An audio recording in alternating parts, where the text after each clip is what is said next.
Welcome to day 22 of the Honor Challenge.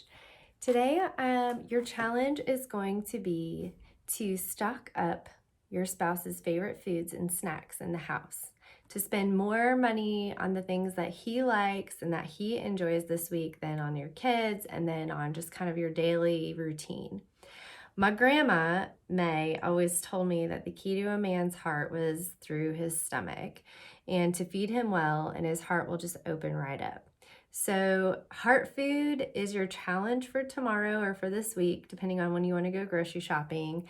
But think about your husband when you're meal planning. What are his favorite snacks? What are the things that he goes to? What does he always like to grab? And make sure that you have extra stocked up for him this week. There's something about food and making food that is just heart healing, heart soothing. You can cook with love, you can taste love.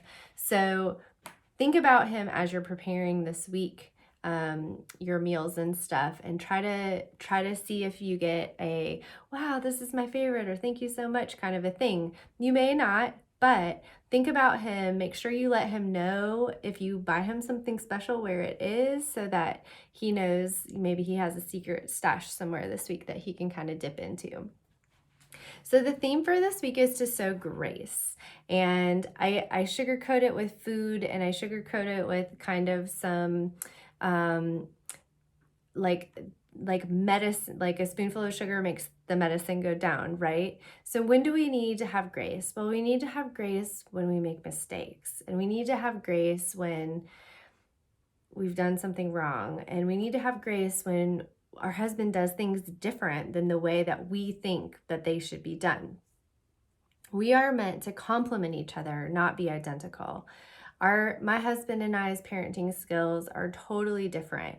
I do not speak to my children the same way that my husband does, but I have a different role in their life. And we've talked about how we communicate. I've talked about some of the things that I have questions about that are just different. I'm a wooer. I'm a find the common ground, look for the positive, always sprinkle sunshine on everything.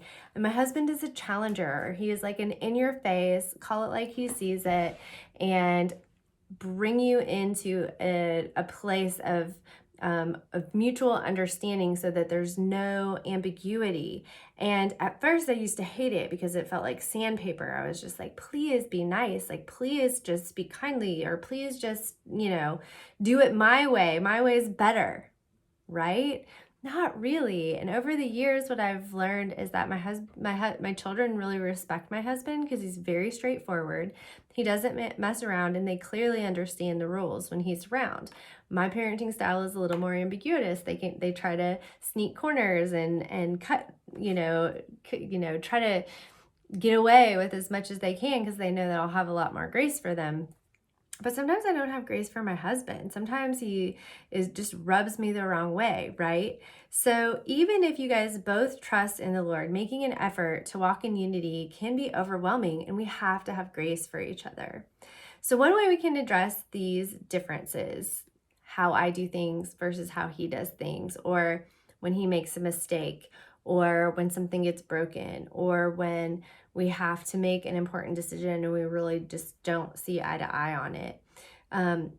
The one thing we can do is try to bring some sugar and some salt, or some flavor, if you will, into the relationship.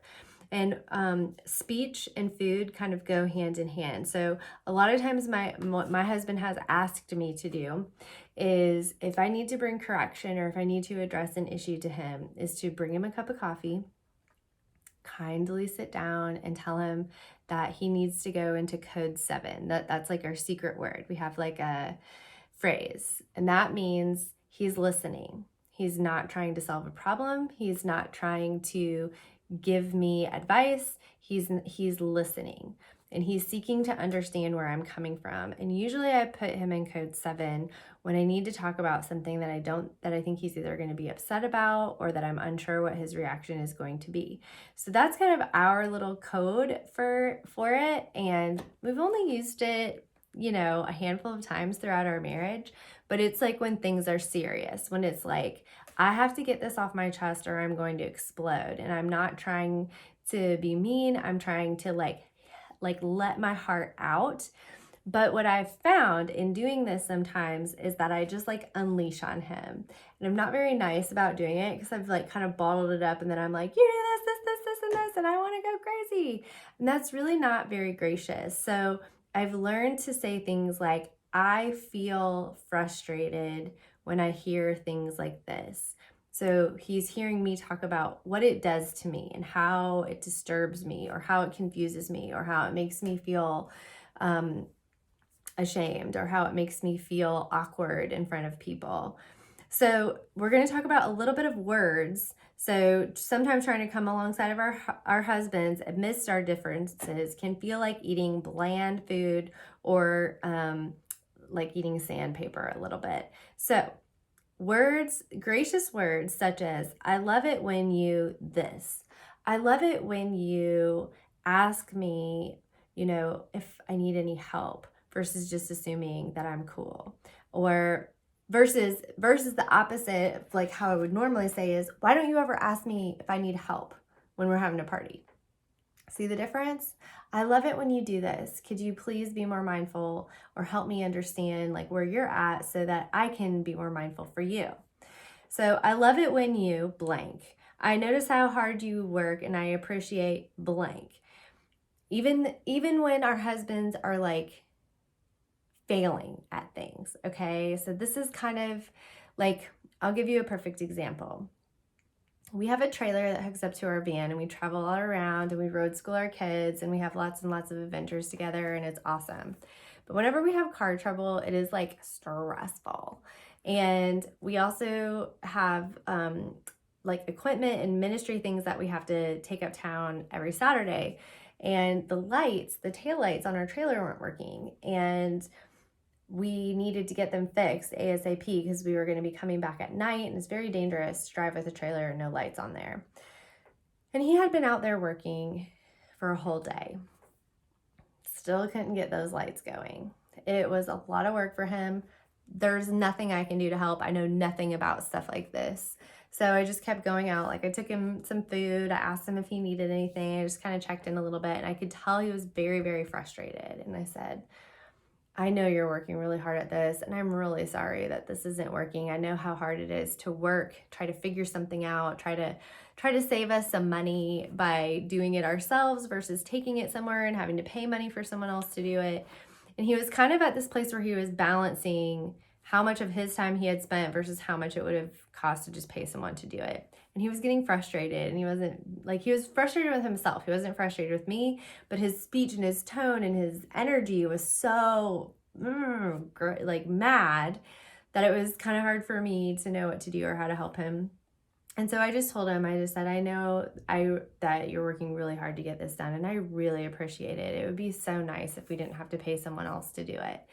And at the last minute, he had this crazy idea, and he had a friend of ours stop by and see if we could hook the trailer up to their truck and see if it worked on their truck, because maybe it was our van that was going crazy and not the trailer. And what happened was that truck had just this like little bit of like grease, because it was a newer truck, on the connection cable. So when he plugged in the trailer lights, it automatically went on.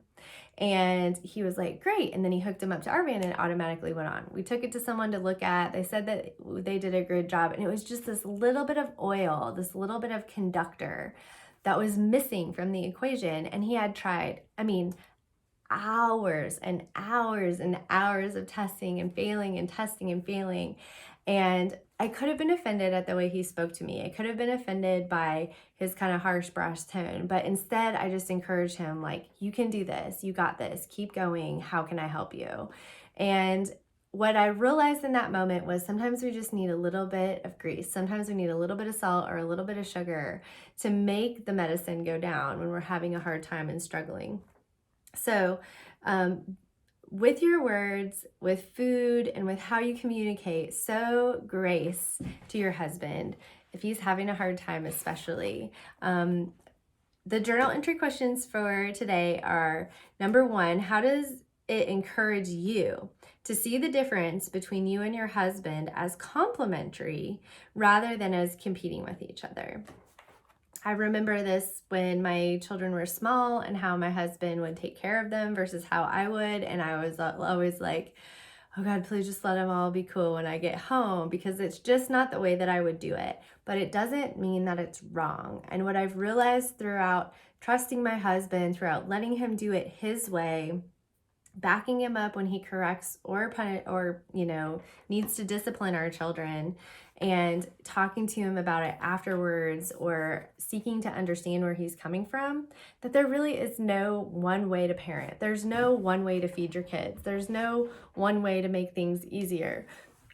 In our minds, we just think that our way sometimes is the right way. So think about the ways that your husband complements you. He has strengths and he's strong where you're weak, and you're strong where he's weak. And it's okay if he does it totally different than you do. Let him be him. Let him be in control. Let him run the program, if you will, for a while, and trust him. I remember the first time I went away for Mother's Day about 2 years ago. I was super disappointed on Mother's Day the year before because my family did nothing for me. And I was like, I think honor is important, just like we're going to honor our husbands on Father's Day. Well, I was a pretty new mother. I think Anthem was maybe only like 4. And I literally got up and it was like, I'm hungry. Like, where's my food? It was just like this unappreciation for like even acknowledge, like, you didn't even say Happy Mother's Day. Like, this is frustrating to me. And I was so disappointed that I decided to do something different. And this is something you guys can maybe do too. If I wrote a blog about this a while ago about avoiding disappointment on Mother's Day. So every month throughout the whole year, I do this every year now, I put $20 in an envelope and I hide it in like my dresser. And that is my Mother's Day money. And I start every day on Mother's Day, and so I have about 150 some bucks or whatever by the time Mother's Day rolls around. And I peace out for the day. It's really what do moms want on Mother's Day is a break, right? So that's what I do. I take a break. I usually go somewhere with a pool. I usually go read and do something quiet. One time I got a hotel room. One time I took my friend Ruthie and we went to wine country and we just drank wine all day, and it was awesome. We had this like super awesome fancy dinner together, just the two of us. And it was like the best Mother's Day ever. But what I realized is that when I got home that night and I walked through the door, my husband and my kids were so excited to see me, and I was so excited to see them because I'd been away from them. And that was the Mother's Day experience that I wanted to have. And they were excited to see me because I'd been with Dad all day, and Dad does stuff different than Mom. And it's good to know, like, it's okay that we do stuff different, but we can complement each other, and it's good to feel appreciated in the way that you do things. So your husband needs that too, because a lot of times men can feel like outsiders, like especially when the kids are little, like they don't really know how to help, or they don't really feel confident in that position or in that role yet. So encourage your husband, show grace in all the ways that you can, and think about how you can complement each other and not compete with each other, and quit scolding your husband for doing things differently than you. That doesn't make it wrong. I had to learn that kind of the hard way in my marriage. Number 2, what words can you fill in the blank with to encourage your husband this week? I love it when you blank. Or I notice how hard you work and I appreciate you when you do blank. Or I'm so glad you're blank. You help me see life from a different point of view. These are things we need to be conscious of, because we roll through the day, we think we know our partner, we get real comfortable in kind of the routine and kind of the attitude and kind of the frustration and the tiredness and the hangriness, and all the things kind of capsulate, and then all of a sudden we're saying things that are short, rude, and frustrating. So we're sowing grace.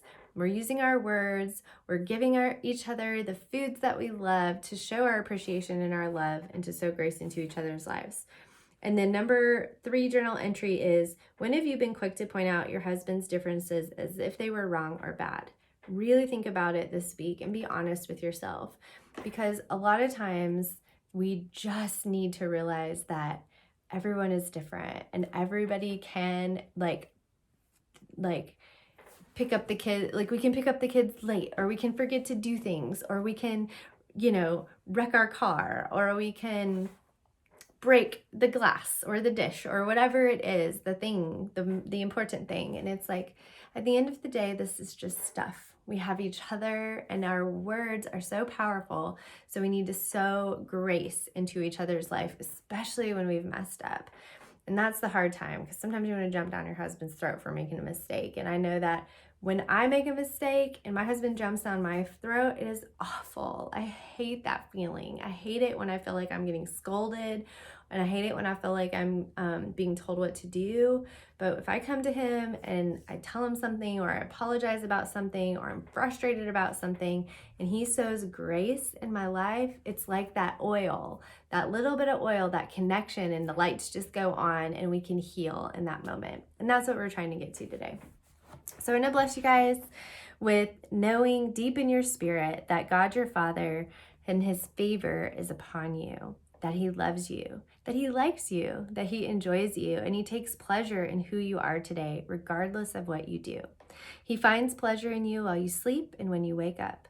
I bless you with profoundly knowing that reality, and I bless you with knowing your Father's love, with being secure and having peace, the peace of Jesus in your relationships. So remember, like my Nana said, that the key to a man's heart is through his stomach. Stock up the fridge, get him some awesome stuff that he'll love to eat.